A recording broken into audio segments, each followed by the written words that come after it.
Que o amor de Deus e a graça de Jesus nos abençoe, amém, irmãos? Eu quero agradecer ao Álvaro Ramon Oliveira, eu vou na esteira do pastor, pelo convite para estar hoje aqui. O Ramon certamente tem outras oportunidades para me ouvir, nós conversamos muito ao longo dos últimos anos e eu agradeço a ele a honra de poder dividir uma vez mais a Escritura, com a presença da minha tia, agradecer ao concílio por aquecer ao pedido do Ramon, ao pastor João, à igreja, e o desafio é grande porque eu estou falando à igreja, que ordena um pastor, estou falando a pastores experientes, estou falando também, e aí onde mais me preocupo, com uma nova geração.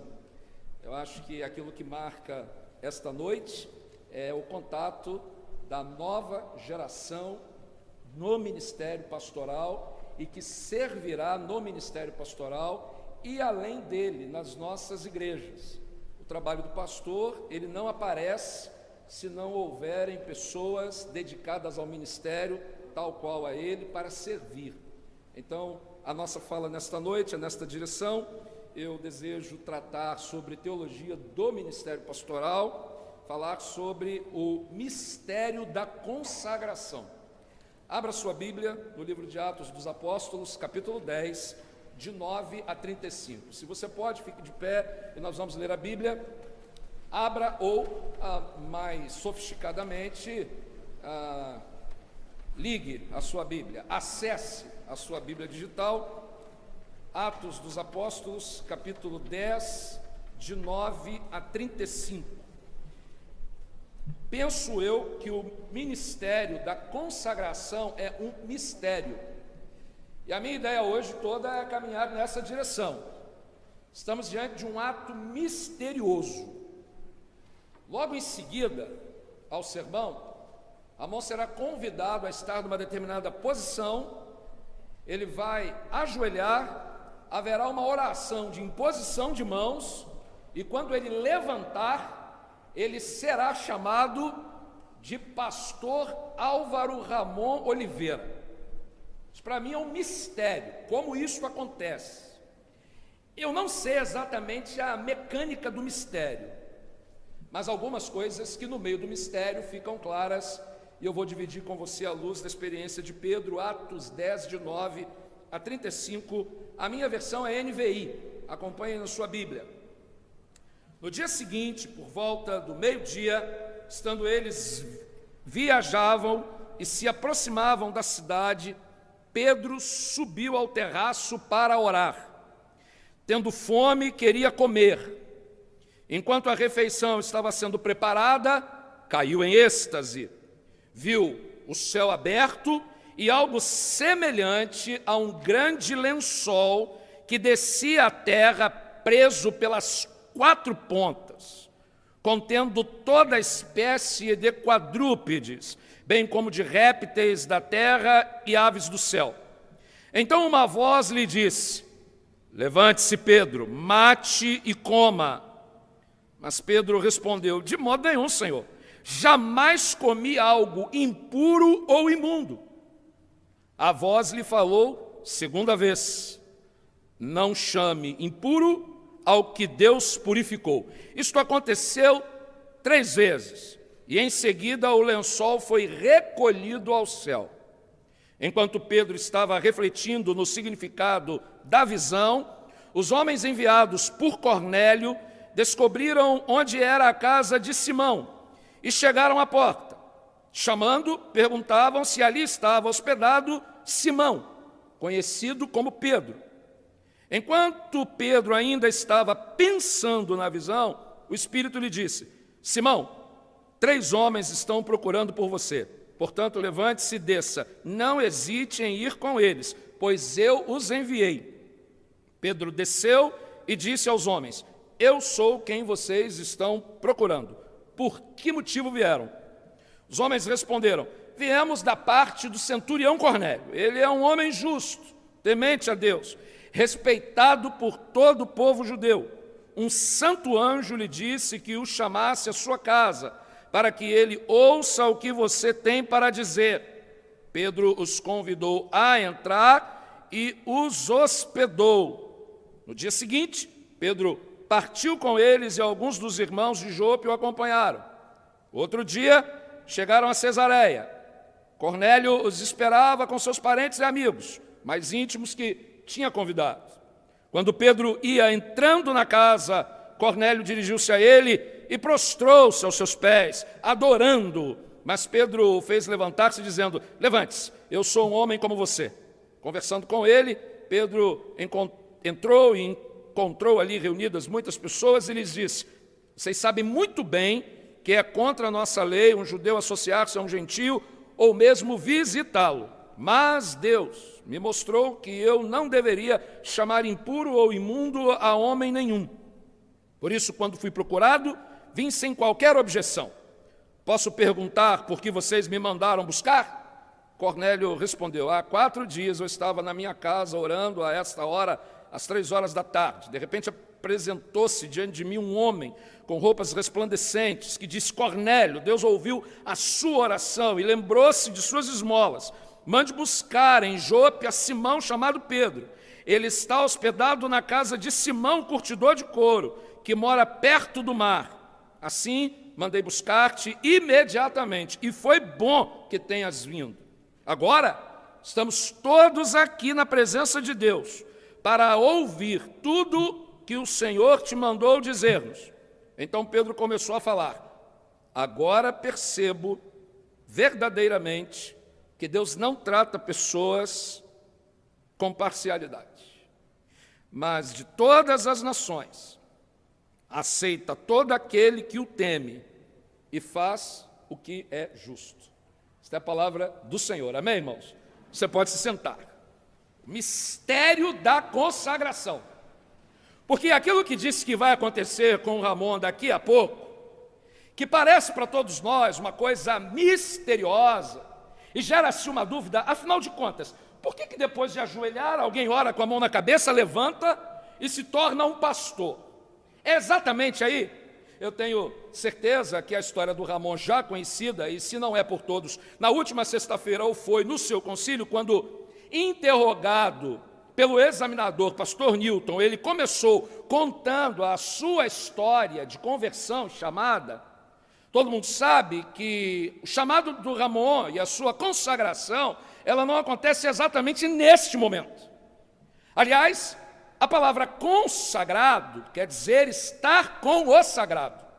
É estar junto com aquele que é sagrado. Então, a partir do momento em que o Ramon ouve o seu chamado ministerial, teologicamente, ele está consagrado, ele está com o sagrado. O ato desta noite, que começa, ou que tem o seu start, no exame da sexta-feira retrasada, no dia 4, ou quando esta igreja pede o concílio para a sua ordenação, o seu ato consagratório está antes de todas estas coisas. Ainda que todos esses elementos sejam determinantes e indiscutivelmente importantes, começa antes. A partir do momento em que você, seminarista, que aqui está, ou me ouve, foi chamado, vocacionado, ali começa a sua consagração, está com o sagrado. Pode ser que sim, pode ser que não, depende da sua história. Ao olhar para a história de Pedro, é curioso que é um personagem dos mais falados do Novo Testamento dos Evangelhos. O apóstolo Pedro é um personagem não invisível, totalmente visível. Para algumas pessoas, o chefe dos apóstolos. E Pedro é aquele personagem que pensa e fala. E ele às vezes não tem muito filtro para coisas boas e para coisas ruins. Inclusive, às vezes, em momentos muito próximos. Eu me recordo do episódio onde Jesus aponta para a sua igreja e Jesus faz uma enquete com os seus discípulos e pergunta assim: o que dizem os homens ser o filho do homem?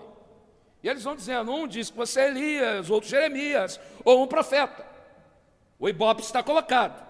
E Jesus pergunta aos discípulos: e vocês, o que falam a meu respeito? E aí Pedro toma a palavra e diz assim: tu és o Cristo, o Filho do Deus vivo. Estamos diante de uma declaração que inaugura aquilo que anos depois seria consagrado ou séculos depois, como a base da cristologia. Tu és o Cristo, o Filho do Deus vivo. Tudo o que conhecemos e sabemos sobre o Cristo está a partir desta expressão de Pedro. Mais adiante, Jesus segue falando a respeito do seu final, da sua morte. E Pedro diz, não, o Senhor não vai morrer. E Jesus diz para ele, para trás de mim, Satanás. Portanto, alguém sem muito filtro, ele fala coisas muito boas, especiais, mas ao mesmo tempo ele não consegue compreender algumas verdades espirituais. Você sabe que na história de Pedro ele nega Jesus, Jesus avisa ele, diz assim, Pedro, o diabo vai te pegar. O diabo vai te pegar. Ele disse, Senhor, comigo não. Ele disse, olha, ainda esta noite, antes que o galo cante, 3 vezes você vai me negar. E Pedro disse, olha, se for necessário, eu vou à morte contigo.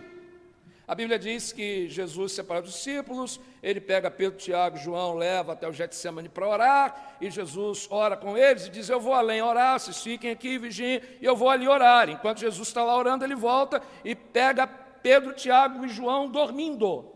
E o curioso é que, olhar o Novo Testamento, Jesus chama a Pedro, não a Tiago e a João, mas a Pedro.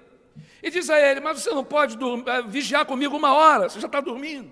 Quando Jesus pergunta a Pedro, você não pode vigiar comigo 1 hora, é como se Pedro ouvisse Jesus dizendo, o diabo vai te pegar.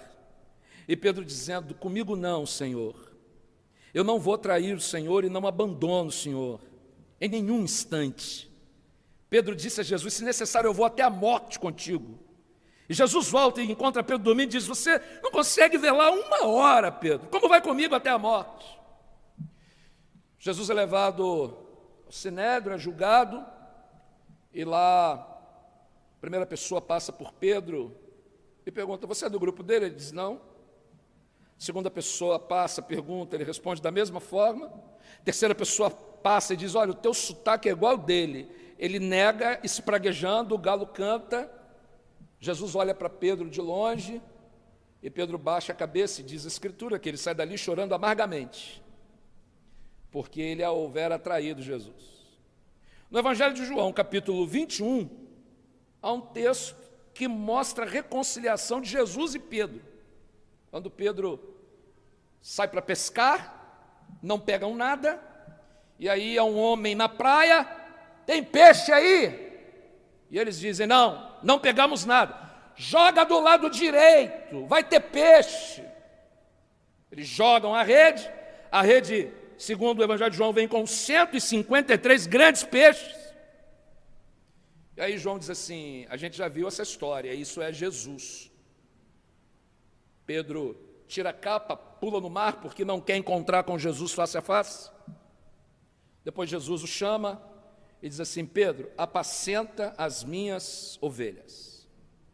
É exatamente por causa desta dualidade comportamental de Pedro, Ramon, irmãos, que escolhi a experiência, a meu juízo, você me acompanha se puder, da verdadeira consagração de Pedro. Talvez ele teria sido consagrado no seu chamado, quando através do seu irmão André ele encontra Jesus. Ele poderia ser consagrado para alguns quando ele faz a mais perfeita declaração cristológica, tu és o Cristo, o Filho do Deus vivo. Ele pode ter sido consagrado para alguns exatamente no momento de João 21, quando ele está às margens do mar da Galileia, e aí Jesus diz a ele, apacenta as minhas ovelhas. Talvez este episódio com maior ênfase, maior número de votantes presentes, porque é ali que Jesus diz a Pedro, apacenta as minhas ovelhas. Talvez para você, ali seja o momento da consagração. Ele está com o sagrado, junto com ele, nele, recebendo a missão. Apacenta as minhas ovelhas. Mas eu quero destacar a possibilidade de Atos 10, de 9 a 35, ser um texto possível para a consagração de Pedro. Porque aqui um mistério acontece. E é exatamente com base nesta história que quero apontar a alguns pensamentos sobre a teologia do ministério pastoral. Talvez seja uma arrogância falar sobre esse tema, mas não me tenha por arrogante, mas como alguém que deseja encontrar soluções para entender um mistério. Ramon, há 25 anos atrás fui ordenado ao ministério pastoral. e ainda estou à busca da razoabilidade desse mistério. Quando falo de razoabilidade, estou falando do paradigma científico. Estou falando a partir do entendimento do intelecto. Eu não encontrei razoabilidade, mas encontrei marcas de um mistério. E é exatamente nele que vou trafegar. Quero convidar todos vocês que me ouvem a acompanhar em suas Bíblias algumas percepções. Caso você tenha desconectado ou fechado, eu ajudo você. É Atos 10, de 9 a 35. Veja, a primeira percepção que trago a você nesta noite é a seguinte. No mistério da consagração, há um misto de necessidade material, não saciada, que é saciada com uma saciedade taumatúrgica. Confuso, estranho, como o mistério da consagração. Há um misto de necessidade material não saciada com uma saciedade taumatúrgica. A expressão taumatúrgica eu estou usando especialmente pensando em você, Ramon, como historiador. Você é muito bom nisso também. E você conhece um autor chamado Mark Bloch, que escreveu um livro titulado Os Reis Taumaturgos. Nesse texto, Mark Bloch defende uma teologia medieval que está ligada à política medieval dos reis da França que têm o poder de curar. Eles tocam as escrófulas dos seus súditos e eles são curados. O rei da França pelo toque da mão. O rei de Inglaterra com o seu anel. Ao encostar com o anel nas escrófulas, eles são curados. Então, Mark Bloch faz toda uma revisitação ao ambiente medieval e escreve sobre esse tema os reis taumaturgos, os reis que têm poder de curar, os reis que têm poder de operar milagres. Inclusive, Ramon, fica a dica, algumas pessoas acham que pastor opera milagre. E existem pastores que gostam de ostentar esta fama. Falo de uma saciedade taumatúrgica nesse texto, em contraponto com uma necessidade material não saciada. O verso de número 10, de Atos 10, diz que Pedro tinha fome e queria comer. Tem algumas coisas acontecendo quando Deus está agindo, e geralmente a gente não vê. Quando Deus está mexendo algumas coisas, parece que a gente não percebe. O texto que nós não lemos, o bloco, a perícope anterior, do verso 1 ao verso 8, tem um homem chamado Cornélio, que está vivendo a sua vida, é um homem temente a Deus, ou seja, frequenta a sinagoga, é amigos dos judeus, faz parte de algumas reuniões dos judeus com alguma resistência, ele é um justo temente a Deus, muito querido pelos judeus. E nas suas orações ele tem uma visão de Deus, onde Deus o manda até buscar Simão. E ele cumpre, justo, temente, obedece. Bom, Pedro está numa viagem, está hospedado na casa de um homem chamado Simão. Então preste bem atenção que será importante adiante. Simão está na casa de Simão. Isso é muito importante para o texto. Simão na casa de Simão. E Cornélio manda 3 amigos buscar Simão na casa de Simão. A Bíblia diz que Pedro está esperando a comida. Ele tem fome. A comida não chega. E uma taumaturgia, um milagre, um negócio de outro mundo acontece. Ramon, o ministério pode te dar ideia de fome. Existirá ao longo do seu ministério uma busca natural de saciedade, de conquistas. Há uma crise. E você me ouvindo, você sabe, porque já falei isso para você. Das crises pessoais que tenho, com saciedade de buscas além e fora do ministério. Existe uma fome incessante de busca de realização, de reconhecimento fora do ministério. Que, inclusive, o ministério pastoral não tem a finalidade de saciar estas nossas buscas. Esta busca de fama, de reconhecimento, de autoridade, não é o ministério que confere. O ministério não lhe fará famoso. O ministério não dará a você fama. O ministério não é lugar de sucesso. Aliás, alguém me disse recentemente assim, preste atenção, porque você pode estar no auge do seu ministério, você pode estar no sucesso, você está numa caminhada ascendente. Eu ouvi a pessoa até o fim, e ao fim da ligação diz assim, no reino de Deus, ninguém está em ascensão. Ninguém tem sucesso no reino de Deus. Ascensão, fama, sucesso são fomes que não serão saciadas no ministério. Pedro tem fome, há uma necessidade material e ela não é saciada, porque o verso 10 diz que tendo fome, enquanto a refeição é feita, um mistério está acontecendo. Há uma imagem que aparece aí no verso de número 11. Observe que imagem curiosa. Imagem de conforto numa cena desconfortável. Preste bem atenção, é isso mesmo. É uma imagem de conforto numa cena desconfortável. Existem imagem aí, elementos nesta imagem de extremado conforto. 2. Primeiro, aparece um pano que parece um lençol. O lençol lembra a gente do quê? Lençol para a gente dormir. Uma cama com um lençol esticadinho, aquele lençol cheiroso com amaciante, ele é imperdível para uma noite de sono. Então é hora do descanso. Só que esta cena, como todo sonho, visão, é um negócio meio esquisito, é taumatúrgico, é milagroso. A Bíblia diz que junto aparece naquele grande lençol preso por 4 pontas toda espécie de quadrúpedes e répteis e aves da terra e do céu. Répteis da terra e aves do céu, obviamente.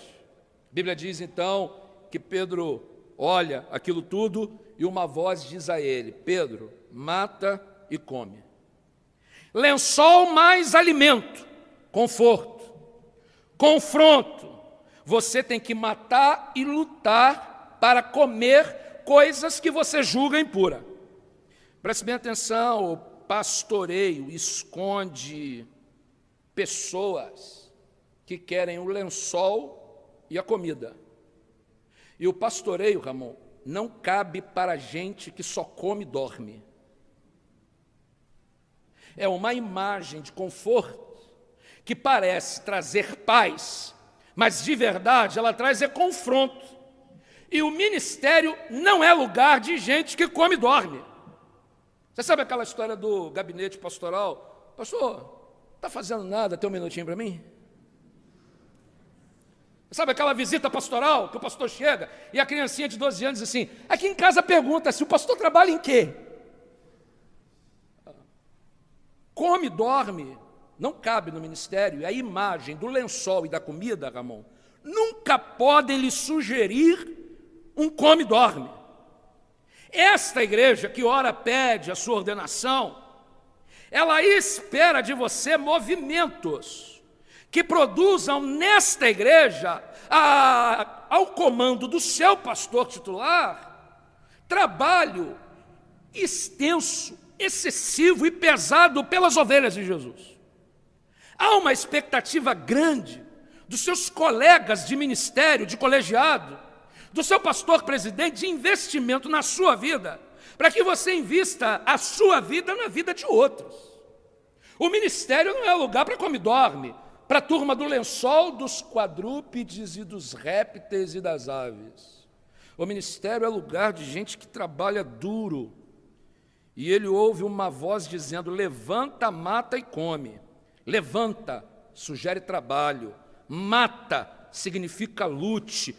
Coma, se satisfaça quebrando os seus paradigmas. Come. E para Pedro, comer aquelas coisas são esquisitas. Mas ele ouve uma voz, come. E Pedro despeja a sua teologia sistemática, que você transitou por ela na sexta-feira retrasada. Verso de número 14, o apóstolo Pedro desfila a sua teologia sistemática pela voz, dizendo assim, de modo nenhum, Senhor, jamais comi algo impuro.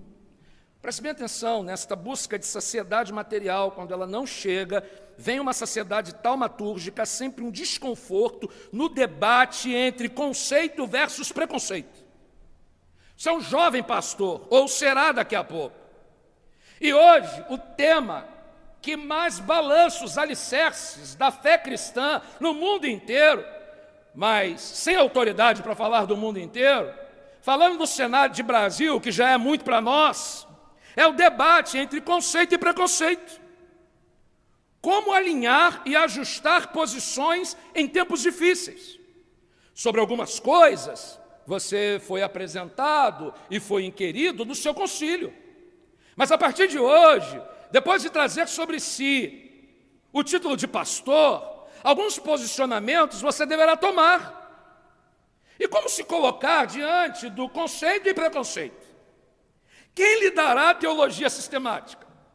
Quem dirá para você o que responder diante das situações contemporâneas? O milagre que acontece, a taumaturgia, purifica o que para Pedro é impuro. É curioso que Pedro tem certeza, ele não tem dúvida, ele não titubeou, não, Senhor, eu nunca comi nada impuro. Quem vai definir a sua teologia? A saciedade pela taumaturgia não deve e não pode ser manipulada como um evento midiático. É recolhida ao céu. É interessante que enquanto Pedro está na crise, se levanta, se mata, se come, se mata, se levanta, o lençol é recolhido no céu. Ele teve uma visão miraculosa, mas aquilo não foi usado como mídia, foi recolhido ao céu. A gente não tem o lençol, a gente não tem um artefato arqueológico de um quadrúpede, de nenhum réptil. Exatamente porque este é um episódio misterioso da consagração de Pedro. Não é para ser usado como mídia. Que fique bem claro, Ramon, nós temos pastores hoje que dão mais voz à mídia do que o contato com o povo de Deus e com a palavra de Deus. Nada contra a mídia. Ela é ferramenta, inclusive, para que a palavra de Deus chegue a pessoas. Mas o pastor não pode ser um personagem midiático.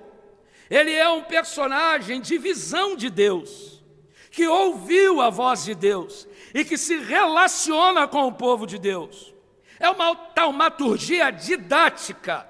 Ela não precisa ser colocada em livros. Ela não é uma tese de Mark Bloch, mas ela é uma experiência da sua vida vivida para a glória de Deus. São experiências que exaltam a Deus. E que mesmo que necessidades materiais não lhe sejam saciadas, você terá saciedade na taumaturgia do Todo-Poderoso, no milagre daquele que o chamou, na autoridade daquele que o vocacionou, assim como Pedro. Outra coisa que eu quero dizer a você, e aos irmãos, nunca confunda os Simões. Você entendeu? Nunca confunda os Simões. Olhe comigo o verso 19 a 21. Enquanto Pedro estava pensando na visão, o Espírito disse: Simão, 3 homens estão procurando por você. Portanto, levante-se e desça. Não hesite em ir com eles, pois eu os enviei. Pedro desceu e disse aos homens: Eu sou quem vocês estão procurando. Por que motivo vieram? Eu disse a você que é muito importante. Há um Simão na casa de um Simão. Você tem 2 Simões na mesma casa. E quando tem 2 pessoas com o mesmo nome na mesma casa, isso pode gerar confusão quando você pergunta uma pessoa, ou procura uma pessoa pelo nome sem saber a sua face.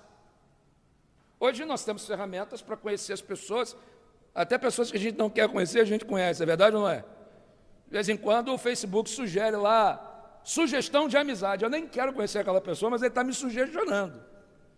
Pelo WhatsApp, quando você marca um encontro com uma pessoa, é só ver a foto da pessoa no WhatsApp que você sabe com quem você vai encontrar, se essa pessoa é daquelas que botam a foto no WhatsApp. Eu geralmente não adiciono no WhatsApp pessoas que não mostram a cara, porque acho isso extremamente deselegante. Mas isso é opinião minha, viu? E se você é meu amigo e não tem a sua cara no WhatsApp, você está no meu WhatsApp, é porque você é amigo mesmo. São 2 Simões na mesma casa. mas o Simão chamado é conhecido. Ramon, o Simão chamado é reconhecido, ele é conhecido, e ele não deixa de aceitar o convite para caminhar com. O ministério pastoral não é imposição de mãos, ajoelhar, levantar e ser pastor. Talvez você tenha entrado no Seminário do Sul para estudar e tenha almejado assim, bom, no dia da minha ordenação ufa, pronto, cheguei. Não, longe disso. A caminhada começa agora. É agora que as pessoas o convidam a caminhar. E eles dizem, olha, nós estamos aqui para levar você. E Pedro diz, estão procurando por mim. Eu sou quem vocês estão procurando. Não confundam os Simões. Cuidado para não chamar gente errada, hein? Cuidado para não aceitar convite errado, hein? Cuidado para não tomar posse em lugar errado, hein? Cuidado para não convidar pastor errado. Não confundam os Simões.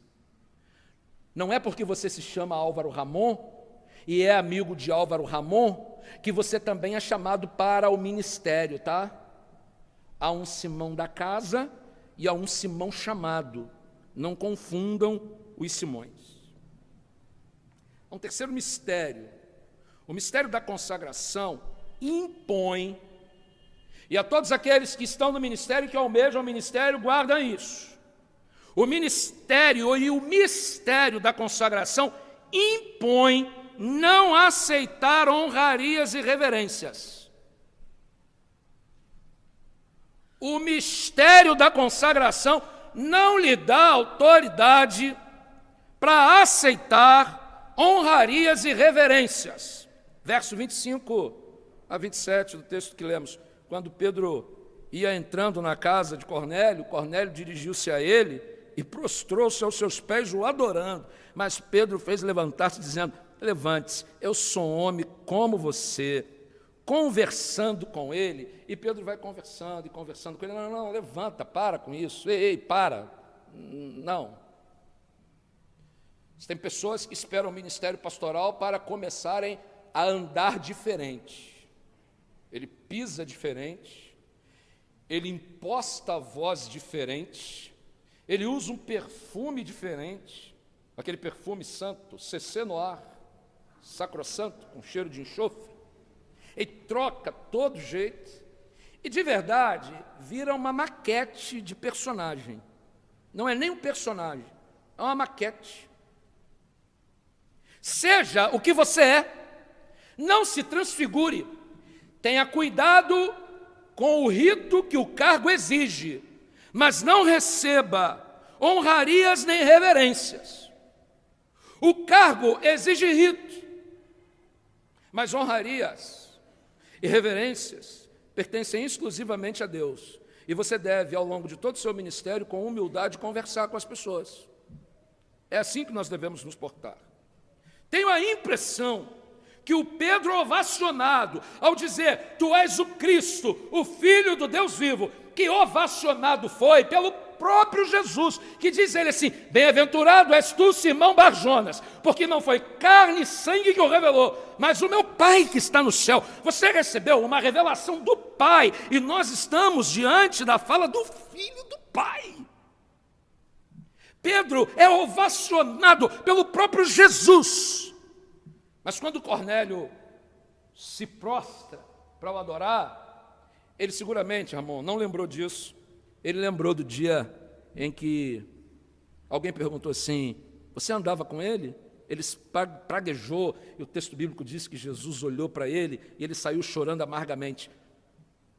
Quando a busca por honraria e reverência aparecer, lembre-se dos seus piores momentos diante de Deus.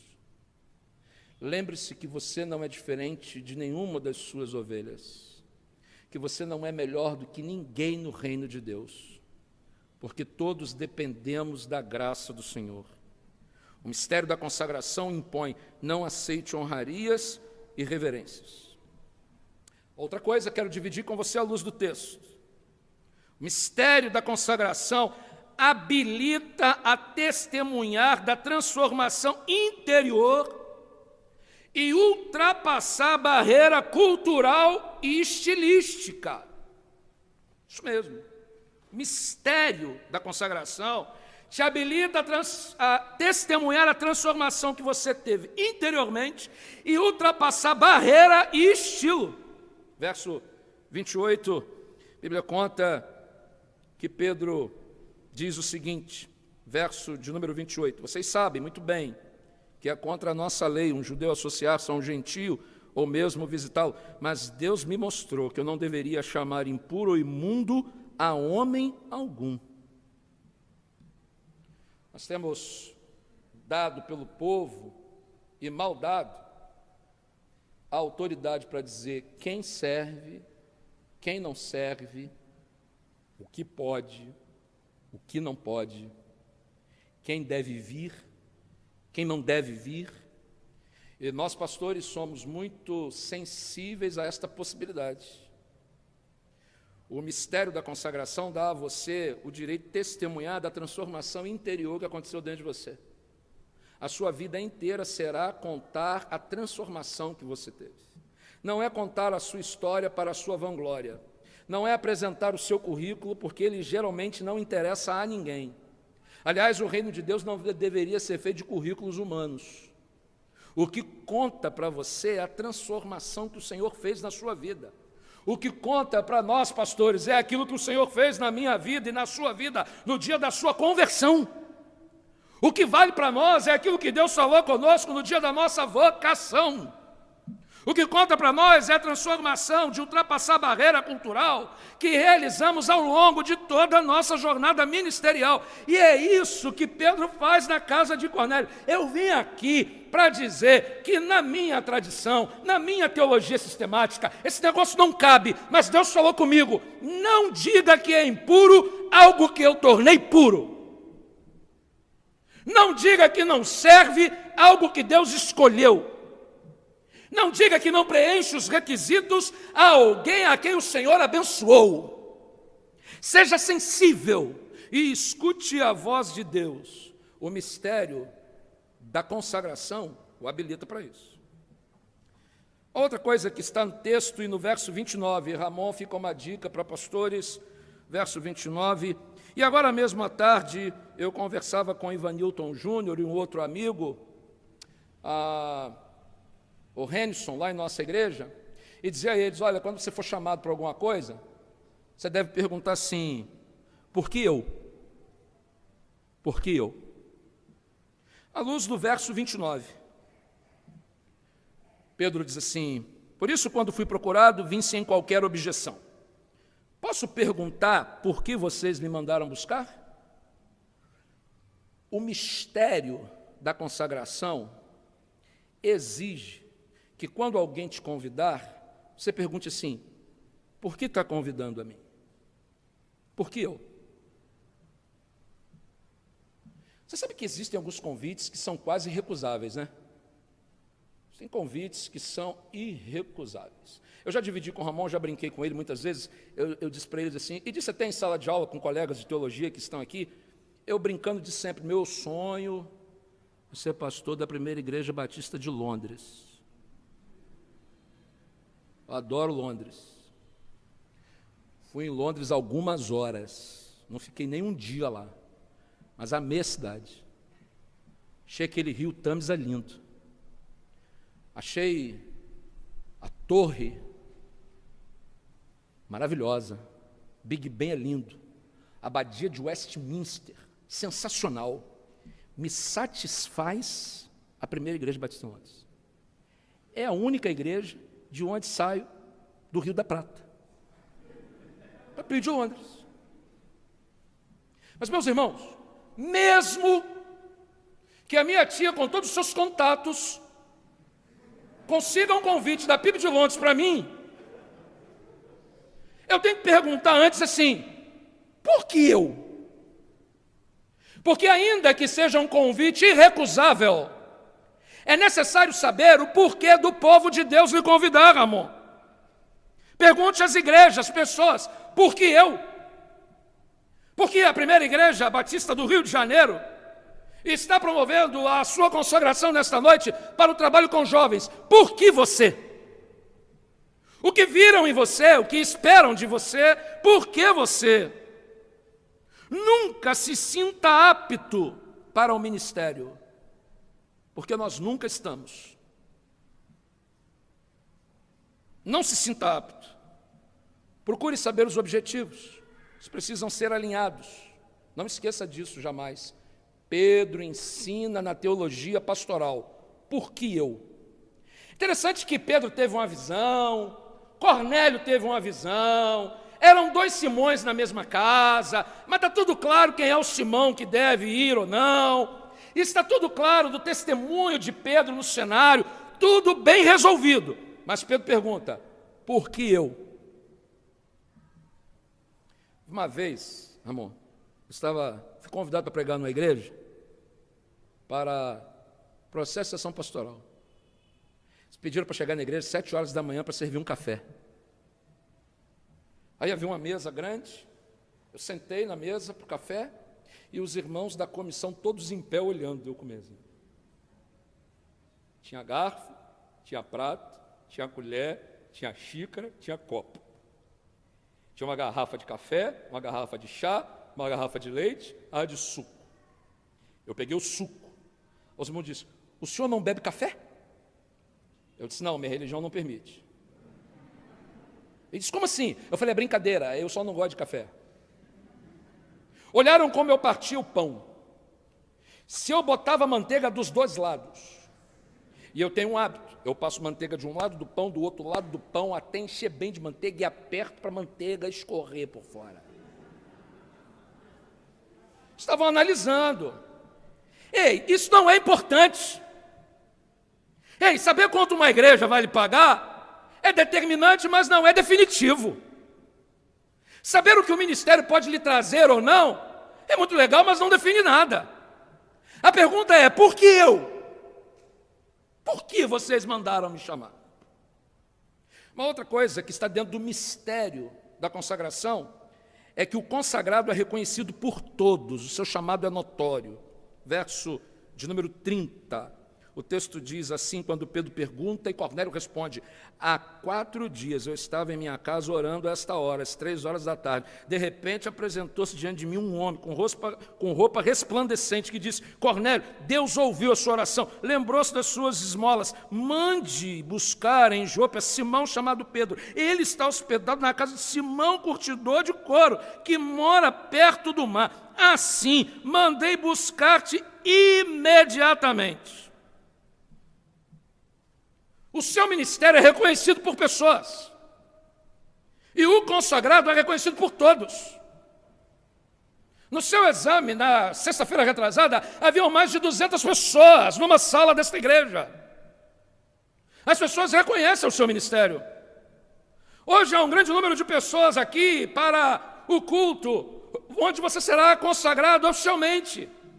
As pessoas reconhecem o seu ministério, então valorize, porque as pessoas reconhecem o que Deus fez na sua vida. As pessoas valorizam, as pessoas honram a Deus através da sua vida. O consagrado é reconhecido por todos. Você sabe que não dá para fugir, né? As pessoas te encontram onde você menos imagina. Alguns anos atrás eu decidi tirar um dia longe de Bangu para descansar. Pastor João, peguei o carro para a região dos Lagos. Cheguei em Rio das Ostras. Fui na Praia da Baleia. Daqui a pouco eu escuto assim, ô Walter Júnior! Ô Walter Júnior! Eu disse, em Rio das Ostras tem um Walter Júnior, né?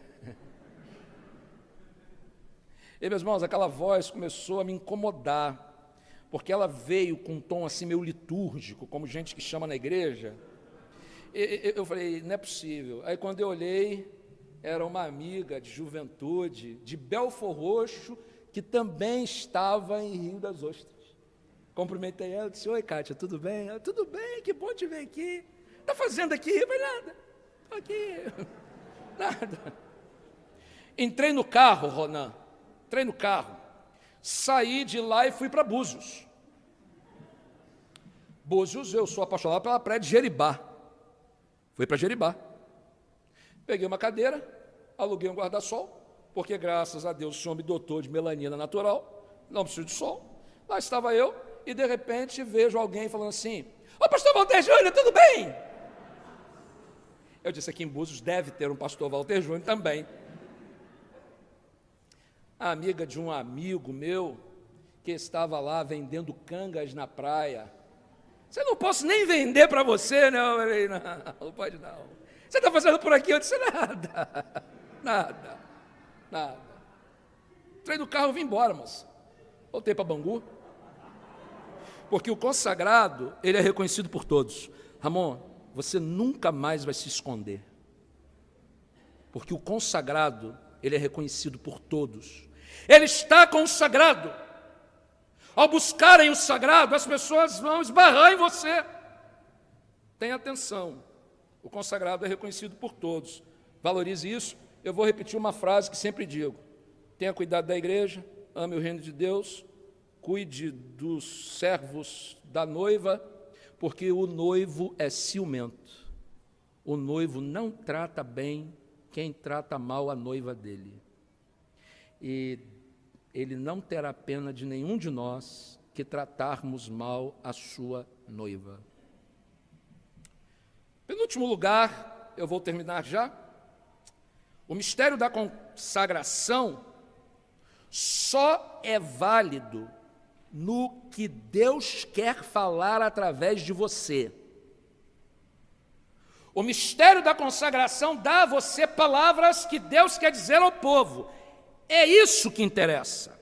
Veja comigo, Ramon, e se você tiver interesse, o verso 33. Cornélio diz a Pedro: assim, mandei buscar-te imediatamente, e foi bom que tenhas vindo. Esse texto é muito famoso. Agora, estamos todos aqui na presença de Deus para ouvir tudo o que o Senhor mandou você nos dizer. O mistério da consagração dá aquilo que se chama hoje lugar de fala a você. Você já o tem. Pastor João, ele usou o púlpito da Igreja do Rio da Prata algumas vezes de forma exímia.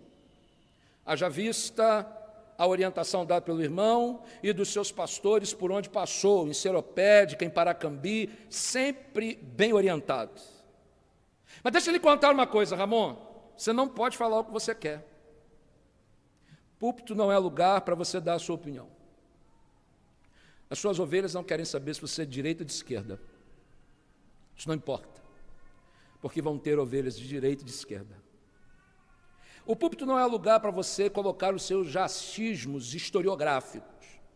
Você é exímio nisso, um mestre na história, mas ninguém está preocupado com isso não. As pessoas querem ouvir aquilo que Deus mandou você falar. Tenho dito a vocês, muitas vezes aos colegas da teologia, que o pontapé inicial para um pastor é o púlpito. A ferramenta que Deus deu ao pastor é a Bíblia. O manejo é exercitado no púlpito. E o mistério da consagração dá a você a liberdade para dizer o que Deus mandou dizer. Deixa eu dividir uma história que não interessa a ninguém, mas só a você e a mim. A primeira vez que preguei foi no culto de 1 ano de aniversário da filha do pastor da igreja onde eu nasci na ocasião, Segunda de Mesquita. Pastor Jonei Paulo de Souza. A filha dele, Simone, fazia 1 ano. Eu tinha 5 para 6 anos. Ele disse assim: o Juninho vai pregar. Aí a minha mãe perguntou assim: que texto você quer ler para pregar? E eu disse aquele que eu sabia, João 3,16. Porque Deus amou o mundo de tal... O que tem a ver João 3,16 com aniversário? Brisa. Mas João 3,16. E minha mãe disse assim: o que você quer dizer lá na hora? E conversando com a minha mãe, eu fui dizendo, minha mãe foi escrevendo o sermão. Na hora do culto me colocaram num caixote, eu subi nele e comecei a ouvir a minha mãe como um ventríloco a repetir aquilo que tinha dito para ela em casa. Ela soprava, eu dizia. Ridículo. Simples assim. Mas é a minha primeira experiência com pregação. Deixa eu lhe contar uma coisa, ela nunca mais sai da minha cabeça, porque o ministério e o mistério da consagração está focado naquilo que Deus quer falar através de você. Atenção com o púlpito, respeito à palavra de Deus, à autoridade da Escritura, você será um grande pastor para abençoar o povo de Deus. Finalizo dizendo a você que o mistério da consagração, ele tem uma amplitude ministerial incalculável. Verso 34 e 35, Pedro diz assim: agora percebo verdadeiramente que Deus não trata pessoas com parcialidade, mas de todas as nações, aceita todo aquele que o teme e faz o que é justo. O Senhor não trata pessoas com parcialidade. Na igreja não tem gente mais importante, nem gente menos importante. A igreja é feita de pessoas que são salvas e remidas por Jesus. Portanto, nunca trate ninguém com parcialidade. Se você é um pastor mais festeiro, com gargalhadas retumbantes, dê gargalhadas retumbantes para todos. Entendeu, irmão, o recado? Se você é um pastor mais litúrgico, mais contrito, seja litúrgico e contrito com todos, mas não use de parcialidade, porque Deus não é Deus de parcialidade. Há um mistério na consagração. Eu ainda não resolvi. Existem alguns pensamentos que você use de bondade e misericórdia com tantos que passarem por sua vida, também vocacionados pelo Senhor. Quero, num instante, orar e agradecer a Deus esse tempo de dividir com você a palavra de Deus. Podemos? Senhor, muito obrigado, porque nesta noite nós estamos juntos, querendo ouvir a Tua voz, porque sabemos que o Ramon a ouviu, e por isso ele se colocou à disposição para o serviço do ministério pastoral. Portanto, nos ajuda a irmanar neste espírito, para que o povo de Deus seja abençoado com o nosso ministério, seja ele pastoral, seja ele da música, seja ele da introdução, seja ele da administração, qualquer que seja a obra que o Senhor nos chamou, que sejamos instrumentos para abençoar pessoas. Muito obrigado por esta noite, obrigado por dividir a palavra mais uma vez. No nome de Jesus Cristo, nosso Salvador, o Senhor da igreja, oramos. Amém, amém. Que o Senhor nos abençoe.